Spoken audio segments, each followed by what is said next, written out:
Before you listen, if you enjoy the stories and want to hear more, then please consider subscribing.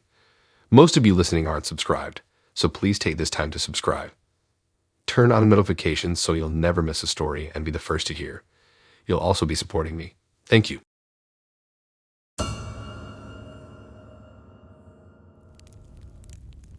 I rolled over with a groan as my alarm blared, rubbing the sleep from my eyes. Glancing at the clock, I was shocked to see it was already past 10 a.m. Normally, I'm up with the sun, but last night must have taken more out of me than I thought.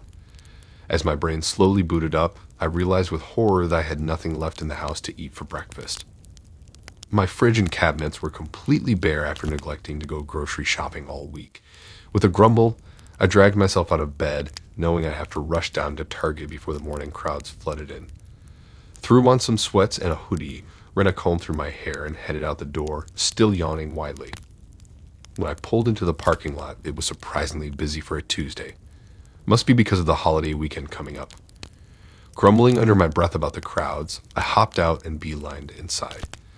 The store was packed wall to wall with procrastinating last-minute shoppers like myself, weaved in between carts and meandering groups clogging the aisles. Finally made it to the freezer section, immediately zeroing in on what I needed most, the bread. Snagged a loaf of wheat and some jam to go with it, tossing them in my basket.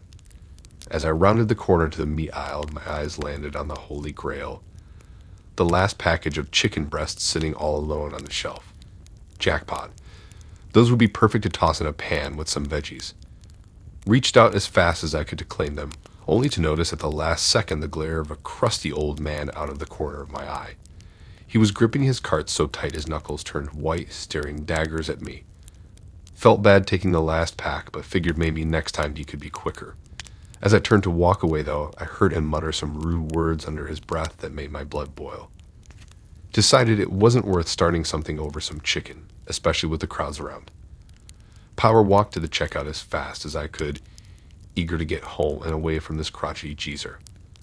Unloaded my measly haul onto the conveyor belt. Could feel his eyes burning a hole in the back of my head the whole time. Paid and grabbed my stuff, hightailing it out to my truck while vigorously scanning for any sign of him following. Quickly pulled into the driveway, breath still coming fast after my unnerving encounter at the store. Grabbing my bags, I hurried inside and slammed the door shut, feeling slightly safer behind the locked barrier. With shaky hands, I unpacked a few groceries and threw together a simple omelette in the pan. As I stood eating by the sink, I kept glancing out the window, anxiously scanning the quiet street. What if that crazy old man somehow found out where I lived? The thought sent a chill down my spine. Trying to focus on savoring each bite, I found I'd mostly lost my appetite. His baleful glare and snarled threats replay and aloof in my mind. No matter how much I told myself to calm down, a nagging sense of dread refused to dissipate. Finished my food feeling even more unsettled than before. Decided to clean the kitchen as a distraction, scrubbing the counters vigorously as if it could wash away the memory of our confrontation. But each scrape and clang of utensils just echoed in the empty house, emphasizing my isolation. As sunlight faded to dusk, shadows grew thicker, casting unnerving shapes along the walls. Jumped at every creak and groan typical of an old home, now magnified 100-fold. Pulled the blinds shut across every window, thankful for the added illusion of security, even if I knew it changed nothing. Grabbed the phone ready to dial emergency services at the slightest unusual sound outside. The following days, I jumped at every little noise, convinced it was him coming after me. Drove different routes to and from errands, hoping to avoid any run-ins. Peered out the blinds for hours at a time, waiting for some imagined attack that never came. Slowly, the paranoia started grinding me down, hardly sleeping or eating as anxiety consumed my every waking moment. Then one sunny afternoon, I swore I spotted his hunched figure pacing along the edge of my neighborhood in that dented sedan of his. Heart thundering in my chest, my fight or flight kicked into overdrive. I threw my car into gear and followed at a distance, intent on confronting him once and for all. When the light turned red a few blocks over, I slammed on my brakes and leaped out, pounding on his passenger window with all my might. Only as the glass rolled down, it wasn't his wrinkled face staring back at me in confusion, but a younger man I'd never seen before. Face burning red with embarrassment, I stammered out some half-assed apology before scrambling back into my car. drove home mentally kicking myself for letting a stupid misunderstanding spiral so far out of control. Guess that chicken was way more trouble than it was worth in the end. From now on, I'll be sure to get my shopping done before the crowds and grumpy old men descend. It was just supposed to be a normal shopping trip. As a single mom, I'm always looking for good deals so I can stretch my limited budget. I had a few coupons and ads for the Target near my house, so I decided to take my son Joshua there to pick up some essentials. We walked in and grabbed a red cart. Joshua sat in the front, his little legs dangling over the edge while I steered us towards the clothing section. I ruffled his hair as I parked our cart. "Okay, buddy, Mommy just needs to grab a few things. I'll be quick," I said. We started in the kids section looking at shirts and shorts for Joshua. They had some good sales going on summer clothes. I held out a little graphic tee with a dinosaur on it. "Look, Joshy, isn't this cute? Do you like this one?" I asked. He nodded excitedly. I felt relieved. Getting him to agree on clothes was not always easy these days. I threw the shirt and a few other items in our cart and we headed towards the women's section. I browsed clearance racks while Joshua amused himself sitting in the cart, singing softly to himself. He was such a good kid, always entertaining himself while I shopped. With a few lightweight tops and a new swimsuit added to the cart, I pushed us towards the home goods section. I needed some new hand towels for the bathroom. As we maneuvered down the aisles, I chatted with Joshua, asking about his week at press school and his upcoming birthday party. He babbled on happily. In the towel section, I paused to feel the fabrics, comparing prices and patterns. Out of nowhere, a male voice said, "Well, hello, beautiful." I looked up, startled. It was one of the Target employees, a young, lanky guy with a mop of blonde hair. He was leering at me. "Find everything you need?" he asked with a slight grin. Something about him made me uneasy. "Just looking at some towels, thanks," I muttered, turning my attention back to the stacks of towels. But he didn't take the hint. "You know, I get off in 10 minutes. Maybe I could help you find something else you need," he said suggestively. My stomach turned. I glared at him. "No, thank you. I'm fine on my own." I started pushing my cart down the aisle, hoping he would leave me alone. He followed us, walking alongside the cart. I felt my heart begin racing. His name tag said Brad. "Come on, a pretty girl like you must be lonely. How about I give you my number and we can meet up later?" He persisted. I picked up my pace, flustered. Why wouldn't he just leave me alone? I said, "No, thank you. I'm not interested," I repeated more firmly. I looked around hoping a manager would materialize to deal with this creep, but no one else was in sight. Brad reached out and put his hand on my shoulder. "Don't be like that, baby. I just want to get to know you better," he purred. My skin crawled at his touch. This was completely unacceptable. I shrugged his hand off forcefully. "Do not touch me," I hissed through gritted teeth. "Leave me alone or I will report you." I gave him an icy stare, then continued hurriedly pushing my cart towards the front of the store. "Whatever, you aren't that hot anyway," Brad shouted after me. I could feel tears stinging my eyes. I was shaken and also worried what Joshua might have witnessed. I picked him up out of the cart to hug and comfort him. At the checkout, I was relieved to see a female employee at the register. I kept glancing around nervously while she rang out my items, terrified that Brad might reappear. The cashier gave me a strange look when she saw my distraught state. "Are you okay, ma'am?" she asked. I shook my head. "One of your employees harassed me in the store. He made me very uncomfortable." I asked him to leave me alone multiple times, but he kept persisting and touched my shoulder. It was very threatening. Her eyes widened. "I'm so sorry about that. It shouldn't have happened. Let me call a manager for you." She picked up the store phone and paged for a manager. After several minutes with no response, she sighed. "I'm sorry, but it seems the managers are tied up right now. Let me give you their business card so you can follow up." She fished a card out from under the counter and handed it to me. I paid for my items and hurried out of the store, still unsettled by the encounter. As soon as I got home, I dialed the number on the manager's card, but it went straight to voicemail.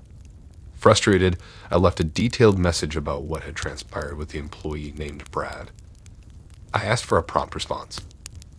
It bothered me all day knowing that he was still working there and could harass other women. So that evening, I decided to write a review online detailing the disturbing incident. I explained how Brad accosted me multiple times despite my objections, used inappropriate language, touched me without my consent, and management was unavailable when I reported it. I never received a call back from any Target manager, but a week later, I had a notification that someone replied to my review. It was from Brad's wife. Her message explained that Brad had been fired from Target because of my complaint. She thanked me profusely for speaking up and getting him terminated, as he had been abusive to her at home too. I cried with relief knowing I helped put a stop to his awful behavior. That trip to Target was supposed to be uneventful, but it ended up being a traumatic experience. I'm grateful I found the courage to report that despicable employee, even though management initially ignored me. Who knows how many other women I helped protect from harassment by getting that predator fired. But I'm still cautious anytime I need to go back to Target, keeping one eye out for creepy men. This single mom just wants to feel safe while browsing aisles and checking out coupons.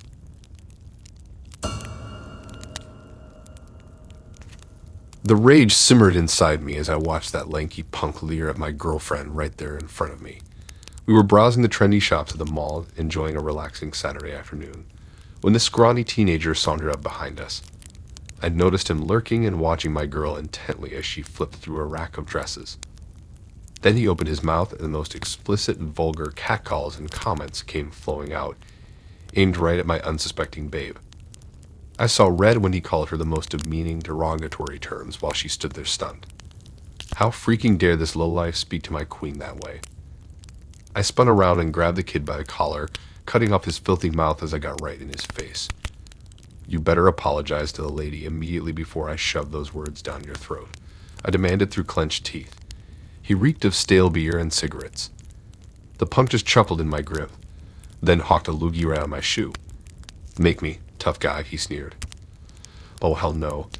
My fist collided with his nose before I even thought twice. Blood spurted down his scrawny chest as he crumpled to the floor.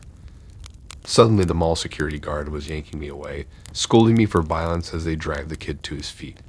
I yelled about how he verbally abused and degraded my girlfriend without consequence, but it didn't seem to matter to the rent-a-cop.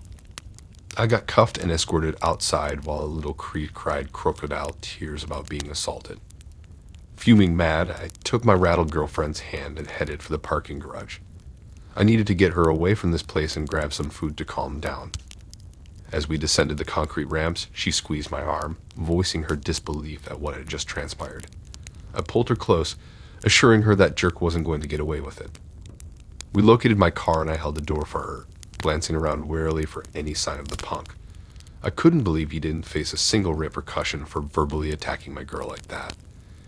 The injustice of it left me simmering as I cranked the engine and pulled out of the gloomy garage onto the sun-filled street. I drove carefully through the bustling downtown traffic, figuring we could leave this mess behind us.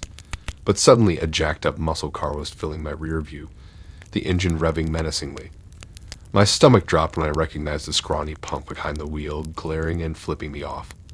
How the hell did he find my car so fast? He laid on the horn as I sat at a red light, inching closer until he was nearly riding my bumper. I hit the gas hard when it turned green, but he kept pace, swerving wildly around cars as he tried to pull up next to me. My girl shrieked, asking what this maniac wanted from us. Adrenaline flooded my veins. I wasn't about to let this creep intimidate us further. I made a hard right, tires chirping as I raced down a side street. The punk stayed glued to me, laying on his horn the whole time. I blew through stop signs, picking up dangerous speed as I attempted to ditch the lunatic, but he just drove more aggressively, clipping parked cars and even jumping the curb in his souped-up vehicle. My heart pounded as I realized how unhinged this guy was, willing to cause real harm. When he actually rammed my back fender, jolting us forward violently, my rage resurfaced. My girl wailed, convinced we were going to die as the punk swerved around to cut me off, brake lights glowing menacingly. I wasn't about to be run off the road by this maniac. I yanked the wheel hard left, squeezing around the punk's car just before impact. My vehicle shuddered hard, metal grinding loudly in protest. We barely made it, emerging behind the punk again as sparks flew up from the screeching tires. Buildings streaked by in a blur as I struggled to think clearly. I couldn't keep tearing through random neighborhoods where someone innocent could get hurt.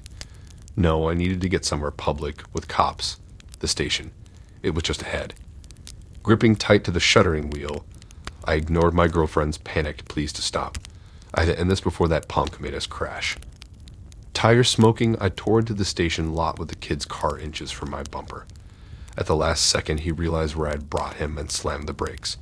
His car fishtailed wildly across the parking lot until it collided nose first into a light pole with a loud crunch.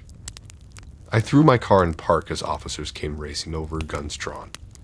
Adrenaline still flooding my system, my legs nearly gave out as I rushed to give my statement.